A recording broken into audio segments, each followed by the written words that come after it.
બગદાણા બબાલની વચ્ચે હવે કંઈક નવા જૂનીના એંધાણ લાગી રહ્યા છે. આવું અમે કેમ કહી રહ્યા છે તેની વાત કરશું આ વિડીયોમાં. નમસ્કાર, હું છું પ્રથમ મોદી, આપ જોઈ રહ્યા છો નિર્ભય ન્યૂઝ. બગદાણા બબાલને કારણે આપણે જોઈ રહ્યા છે રાજકારણ ગરમાયું છે અને કોળી સમાજ આ મુદ્દે હવે રોષે ભરાયો છે. આપણે જો કે આગેવાન નવનીતભાઈ પર હુમલો તો જે બાદ ગુજરાતનો કોળી સમાજ ન્યાયની માંગ માટે મેદાને ઉતરી ગયો. પરંતુ આ બધાની વચ્ચે હવે કોળી સમાજના એડવોકેટનું એક વિસ્ફોટક નિવેદન સામે આવ્યું છે અને તેમની આ 20 તારીખે કોળી સમાજને ન્યાયની માંગ કેવી રીતે કરવી તેનો સંદેશ આપ્યો છે. સાંભળી આ વિષયને લઈને તેમનું શું કહ્યું છે.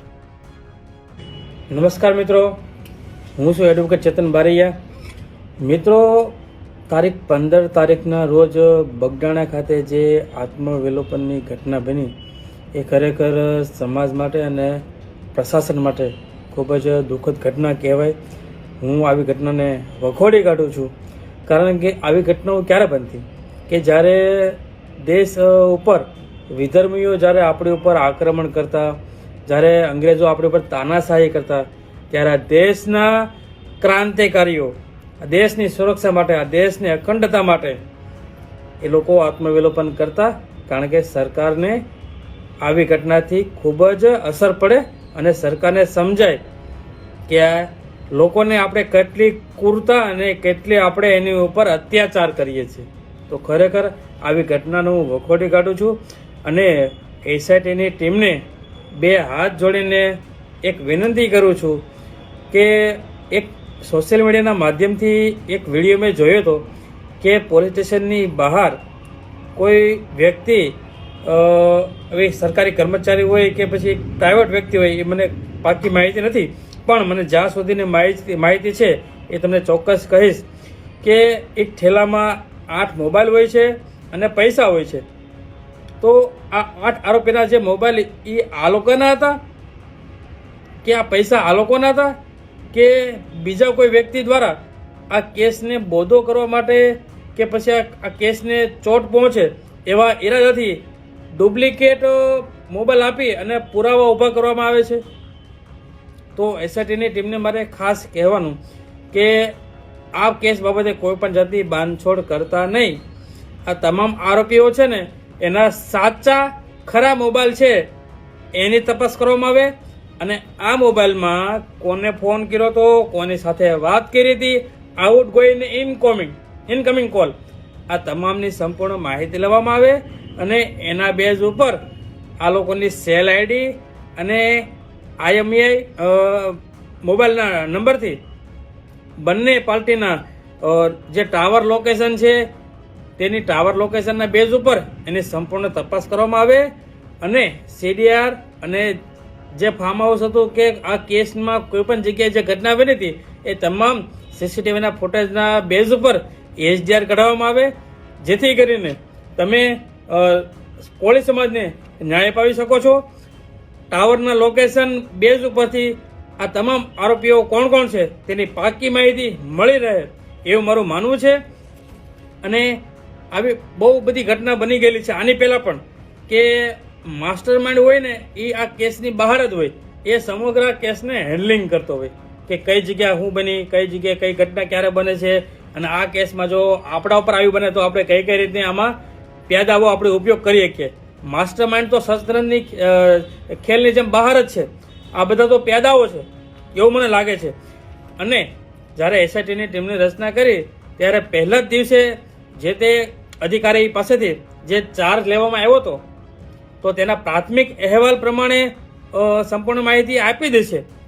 એમ છતાં જો આ બંને પીઆઈ PV ડાંગર અને KS પટેલ સાહેબને મવાના ટાઉનના પીઆઈ આ બંને પીઆઈને જો સમન્સ કાઢવામાં આવ્યું છે તો કંઈક ને કંઈક મને એવું લાગે છે કે કોઈ રાજ છુપાયેલું છે. એસઆઈટીની જે મેન અધિકારી છે એના દ્વારા સમન્સ પાઠવવામાં આવ્યું છે. તો હવે જોઈએ આગળ શું થાય છે.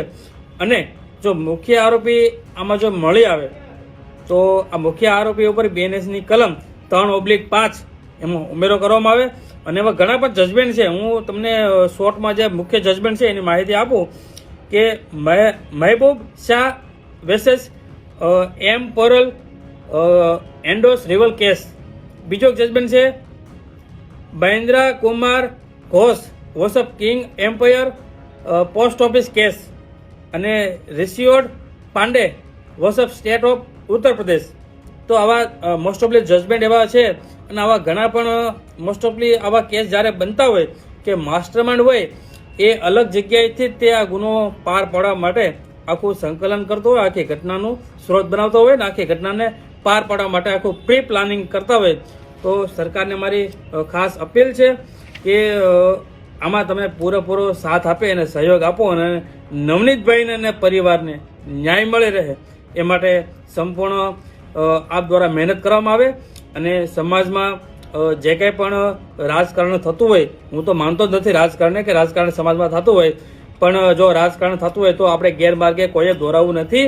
આપણે ફક્ત ને ફક્ત નવનીતભાઈને ન્યાય મળી રહે એના માટે આપણે સંપૂર્ણ પ્રયાસો સમાજની એકતા બતાવીને આપણે કરવાના છે અને આ એકતા આપણી હંમેશા માટે અકબંધ રહે એવી આપ સર્વને મારી નમ્ર વિનંતી છે. તો આપ સર્વને હું કહેવા માંગુ છું કે તારીખ 20 તારીખે તારીખ 20/1/2026 રોજ આપ સર્વ કોળી સમાજના મારા તમામ યુવા વધનને મારે ખાસ વિનંતી કરવી છે કે આપણે પોતાના ઇન્સ્ટાગ્રામ, ફેસબુક કે વોટ્સઅપ પર સ્ટેટસ ચડાવવાનું છે અને નવનીતભાઈને ન્યાય આપો એવું લખાણ કરીએ તારીખ 20 તારીખે 9 વાગે આપ સર્વએ પોતાના મોબાઈલ પર સ્ટેટસ ચડાવવાનું છે અને સોશિયલ મીડિયાના માધ્યમથી આપણે એકતા દર્શાવવાની છે એવી મારી સર્વને માંગ છે. ભારત માતા કી જય. જય જય કોળી સમાજ. હવે આ મામલે એડવોકેટે સ્પષ્ટ કીધું છે કે જે 15 તારીખના રોજ બગદાણામાં જે આત્મવિલોપનનો પ્રયાસ થયો હતો તે ઘટનાને તે સખત શબ્દોમાં વખોડવામાં આવે છે અને વધુમાં તેમણે જે એસઆઈટી પર પણ ટકોર કરી છે કે આ કેસમાં કોઈ પણ પ્રકારની બાંધછોડ રાખવામાં ના આવે અને જે મુખ્ય આરોપી છે તેને પકડીને તેને કાયદાનું ભાન કરાવવામાં આવે જેવી માંગ કરવામાં આવી છે. એડવોકેટનું કહેવું છે કે કોળી સમાજને રાજકારણથી આ મામલે દૂર રહેવાની જરૂર છે અને લડવાનું છે પણ ફક્ત ન્યાય માટે, પરંતુ રાજકારણ કરીને કોઈ પણ છે આમાં ન્યાય મળવાનો નથી જેવી વાત કરવામાં આવી છે. આ વિષયને લઈને તમારો શું અભિપ્રાય છે તેમને કમેન્ટ કરી ચોક્કસથી જણાવજો અને અમારી ચેનલ નિર્ભય ન્યૂઝને લાઇક, શેર અને સબસ્ક્રાઇબ કરવાનું ભૂલશો નહીં.